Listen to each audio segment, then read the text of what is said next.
నమస్తే welcome to CM times news. Markapuram bus ప్రమాద మృతులకు రాష్ట్ర కేబినెట్ సంతాపం తెలిపింది. అదే విధంగా మృతుల కుటుంబాలకు 5 లక్షల పరిహారంను ముఖ్యమంత్రి చంద్రబాబు నాయుడు ప్రకటించారు. వివరాల్లోకి వెళితే మార్కాపురం జిల్లాలో బస్సు ప్రమాద ఘటనలో మృతుల కుటుంబాలకు 5 లక్షల పరిహారం చెల్లించాలని ముఖ్యమంత్రి చంద్రబాబు నాయుడు ఆదేశించారు. ఈ ఘటనలో తీవ్రంగా గాయపడి చికిత్స పొందుతున్న వారికి 2 లక్షల చొప్పున సాయం అందించాలని సూచించారు.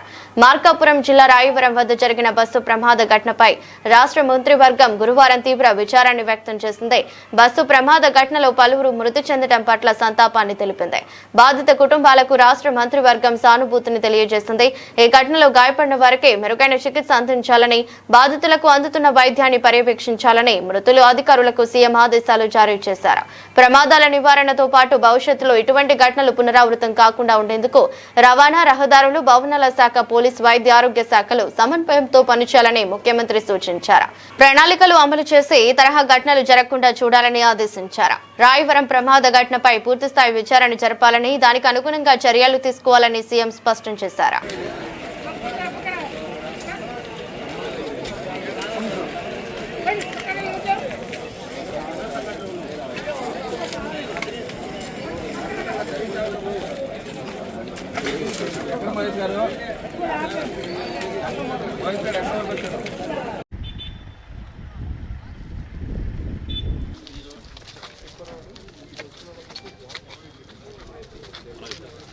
అంటే నీకు హెడ్ అనుకోలేదు అయిపోయి డైరెక్ట్ మధ్యలోకి వచ్చి ఉంటుంది.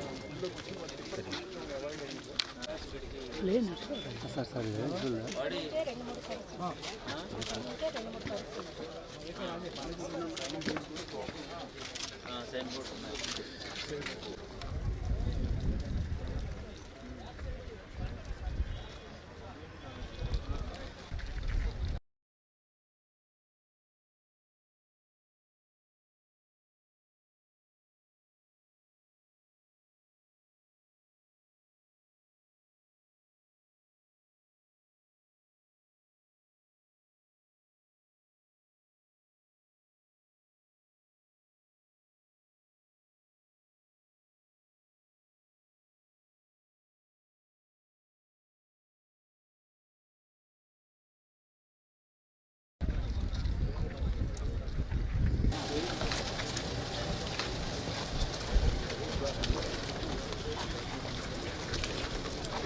Thank you.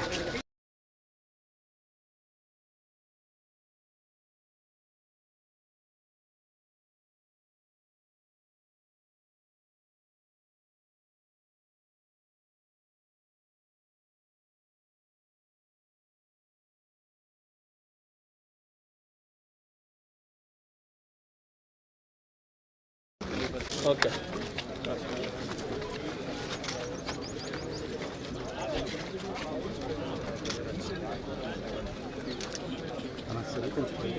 ఓకే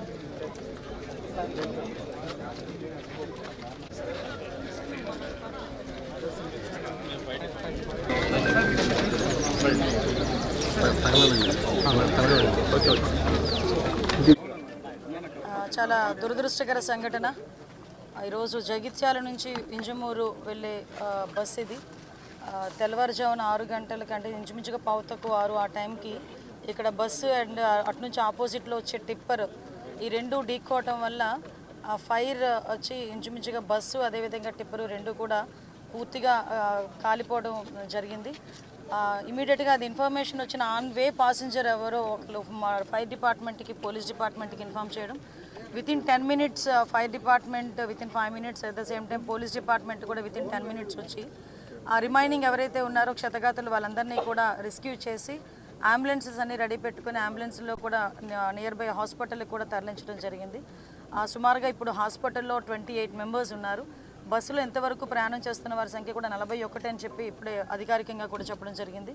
అందులో 13 మంది సజీవ దహనం అవడం నిజంగా చాలా దురదృష్టకరం. వీళ్ళందరూ కూడా బిలాంగ్స్ టు ఏపీకి సంబంధించిన వాళ్ళు, చుట్టుపక్కల సంబంధించిన వాళ్ళే. అంటే ఇటువంటి ఇప్పుడు వచ్చేటప్పుడు కూడా అదే నాతో పాటు డీజీపీ గారు, అదేవిధంగా మన ట్రాన్స్పోర్ట్ మినిస్టర్ రాంప్రసాద్ రెడ్డి గారు, అదేవిధంగా కలెక్టర్ గారు, ఎస్పీ గారు ఫస్ట్ నుంచి కూడా మానిటర్ చేసుకుంటున్నారు. అంటే ఈ యాక్సిడెంట్కి జరిగిన ఇన్సిడెంట్ ఎలా జరిగింది, ఎందుకు జరిగింది, కాజ్ ఆఫ్ యాక్సిడెంట్ మనం గుర్తించడం ఒక ఎత్తు అయితే ఈరోజు ఆ ట్రావెల్ బస్ కూడా చూసుకుంటే హరికృష్ణ ట్రావెల్స్కి సంబంధించిన బస్సు, కలిగిరికి సంబంధించిన వ్యక్తి ఆయన. అతను తీసుకుంటున్న ఈ బస్సెస్ కూడా అసలు కండిషన్స్లో ఉన్నాయో అవన్నీ వెరిఫై చేస్తే ఆల్రెడీ అన్ని లైసెన్స్డ్ ఉన్నాయి. 2026 డిసెంబర్ వరకు బస్కి లైసెన్స్ ఉంది, ఇన్సూరెన్స్ లైసెన్స్ ఉన్నాయి. సో ఇవన్నీ కూడా లైసెన్స్ అన్ని పక్కా పేపర్స్తోనే వెళ్తుంది. బట్ ఎందుకు జరిగింది, ఎలా జరిగింది అన్న దాని మీద సమగ్రమైన విచారణకి గౌరవ సీఎం గారు కూడా ఆదేశించడం జరిగింది. గౌరవ సీఎం గారి ఆదేశాల మేరకు ఈరోజు క్యాబినెట్ ఉన్నా కూడా ఇమీడియట్గా అక్కడికి వెళ్ళమని చెప్పేసరికి నేను, అదేవిధంగా రాంప్రసాద్ రెడ్డి గారు, డీజీపీ గారు, మేమందరం కూడా ఇక్కడికి రావడం జరిగింది. క్షతగాత్రులందరికీ కూడా మెరుగైన వైద్యం అందిస్తాం. ఇప్పటి వరకు క్షతగాత్రులందరూ కూడా ఎటువంటి ప్రాణాపాయం లేకుండా అందరూ కూడా సేఫ్లోనే ఉన్నారు. చిన్న చిన్న ఫ్రాక్చర్స్ జరిగినాయి. వాళ్ళందరికీ కూడా నియర్ బై గుంటూరు హాస్పిటల్కి కానీ ఎక్కడికైనా షిఫ్ట్ చేయాల్సి వస్తే కనుక ఇమీడియట్గా షిఫ్ట్ చేసి వాళ్ళందరికీ కూడా మంచి వైద్య సదుపాయాలు కలిగేటట్టుగా మేము చూసుకుంటాం. అండి ఇప్పుడు సిస్టమ్ ఫెయిల్యూర్ అవ్వటం అనేది ఉండదండి. కాకపోతే కొంచెం ఇప్పుడు యాక్ట్లు కొన్ని ఉంటాయి. నేషనల్ యాక్ట్ ప్రకారం, బేసిస్ ప్రకారం కొన్ని ఇక్కడ బస్సెస్ పర్మిట్ చేయాల్సి వస్తుంది. నేషనల్ పర్మిట్స్ ఉంటాయి, కొన్ని బస్సెస్ నేషనల్ పర్మిట్స్ ఉంటాయి, కొన్ని విషయాలు మన స్టేట్ పర్మిట్స్ ఉంటాయి. ఇలాంటి విషయంలో కొన్ని కండిషనల్ బేస్ చేసుకొని వాళ్ళ కండిషన్ అన్ని చూపించుకొని వస్తున్నారు. ఇక్కడ టెక్నికల్ ప్రాబ్లం వచ్చిందా, డ్రైవర్ నెగ్లిజెన్సీయా, లేకుంటే డ్రైవర్ నిద్రావస్థలో ఉన్నాడా, ఇవన్నీ కూడా నేను, డీసీపీ గారు, మంత్రి గారు ఇప్పుడే మేము ఎస్పీ గారితో కూడా క్లియర్గా చెప్పడం జరిగింది. అసలు బస్సు డ్రైవర్ ఎన్ని గంటలకి బస్సు ఈ డ్రైవింగ్కి ఎక్కాడు అంటే అరౌండ్ 6 అవర్స్ నుంచి అతను ఒకటే డ్రైవ్ చేస్తున్నాడా, స్పేర్ డ్రైవర్ ఉన్నాడా లేదా, టెక్నీషియన్ ఉన్నాడా లేదా. ఇప్పుడే మా ఎమ్మెల్యే గారు కూడా ఇప్పుడు ఒక ఇన్పుట్ ఇచ్చారు. కరెక్ట్గా ఎర్రగొండపాలెంలో ఈ బస్సును ఆపారు, ఇంచుమించు 1 hour ఏదో టెక్నికల్ ప్రాబ్లం వచ్చిందని. ఆ కోణంలో కూడా మేము దర్యాప్తు చేస్తున్నాం. It's purely accident. ఈ యాక్సిడెంట్కి అంటే ఇప్పటి వరకు అటువంటి సంఘటనలు జరగకుండా చూసుకోవాల్సిన బాధ్యత మా మీద ఉంది. అట్ ద సేమ్ టైం ఎవరైతే బస్సు యాజమాన్యాలు బస్సులు నడిపిస్తున్నారో వాళ్ళకి కూడా ప్రత్యేకమైన దృష్టి పెట్టాలి. మీరు రీసెంట్గా చూస్తే మొన్న కలెక్టర్ కాన్ఫరెన్స్లో కూడా ఎప్పుడు కూడా లా అండ్ ఆర్డర్ విషయంలో రోడ్ ట్రాన్స్పోర్ట్కి సంబంధించిన ఇష్యూస్ మీద మేము ఎప్పుడు కూడా మామూలుగా అంటే జనరల్ డిస్కషన్ చేస్తాం. కానీ దీని మీద ప్రత్యేకంగా మన కలెక్టర్ కాన్ఫరెన్స్లో గౌరవ ముఖ్యమంత్రి గారు ఈ రోడ్ యాక్సిడెంట్స్ మీద ప్రత్యేకంగా దృష్టి పెట్టాలి. ఎట్టి పరిస్థితుల్లో రోడ్ యాక్సిడెంట్స్ ఎక్కువ అవుతున్నాయి, ఎక్కడ ప్రాబ్లం వస్తుందని ఒక నివేదిక కూడా సమర్పించమన్నారు. 1 or 2 daysలో police department, road transport department రెండూ కలిపి ఆ నివేదికను కూడా సమర్పించనున్నాయి. దీన్ని బేస్ చేసుకొని ఎక్కడైనా సెంట్రల్ యాక్ట్లో ఎక్కడైనా అమెండ్మెంట్ చేయాలేమో అది కూడా కనుక్కొని మేము స్టేట్ గవర్నమెంట్ నుంచి కూడా కొంచెం పూర్తి అధికారాలు కొన్ని మన చేతిలోకి వస్తాయి కనుక డెఫినెట్గా సెంట్రల్ యాక్ట్ని బేస్ చేసుకుని కొన్ని సందర్భాల్లో మేము కూడా యాక్ట్ చేయలేకపోతున్నాం. సో డెఫినెట్గా దానికి కూడా మేము సానుకూలంగా వాళ్ళకి కూడా విషయం చెప్పి స్టేట్ యాక్ట్ని కూడా కొంచెం బలోపేతం చేసి నేషనల్ యాక్ట్ని కూడా కొంచెం మార్చే విధంగా గౌరవ ముఖ్యమంత్రి గారి సూచనలు, సలహాలు తీసుకొని సెంట్రల్ గవర్నమెంట్ కూడా పంపిస్తామని మీ అందరికీ కూడా పొద్దున 5:50 ప్రాంతంలో మార్కాపురంలో జరిగిన ఈ ఘటన చాలా దురదృష్టకరం. రాష్ట్ర ప్రభుత్వం ద్వారా అలాగే మా గౌరవ ముఖ్యమంత్రి గారు ఆదేశాల మేరకు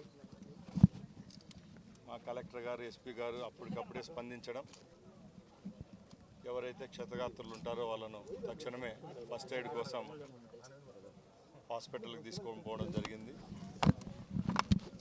ఈ ఘటనలో 13 మంది మరణించడం జరిగింది.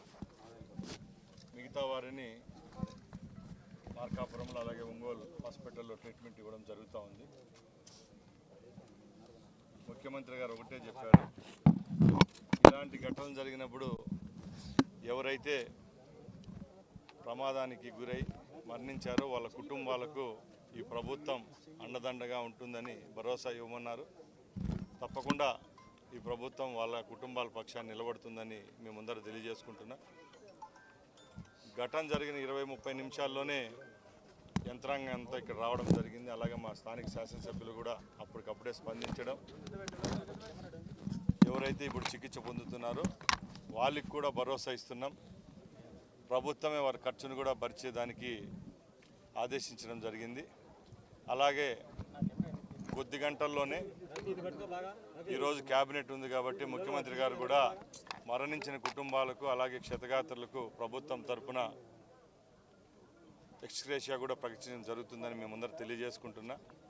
ముఖ్యంగా ఇలాంటి ఘటనలు తెలంగాణ, ఆంధ్ర అలాగే కర్ణాటకలో గత 5 నెలల్లో ఇది 4వ ఘటన. దీని మీద రాష్ట్ర ట్రాన్స్పోర్ట్ డిపార్ట్మెంట్ అలాగే పోలీస్ డిపార్ట్మెంట్ కూడా క్షుణ్ణంగా పరీక్షిస్తున్నాం. ప్రమాదాలు జరుగుతూ ఉన్నాయి ముందు, ఇప్పుడు జరిగే ప్రమాదాల్లో ఎక్కువగా ఈ ఫైర్ క్యాచ్ కావడం వల్ల బస్సులో ఉన్న పరిస్థితులు, అలాగే బస్సు యొక్క బాడీ బిల్డింగ్ స్ట్రక్చరు, అక్కడ సేఫ్టీ మెజర్స్ మీద కూడా ఒక కమిటీ ముందే వేయడం జరిగింది. దాని ద్వారా రేపు రాబోయే కాలంలో కూడా నియమాలు కఠినంగా ఉంటాయి.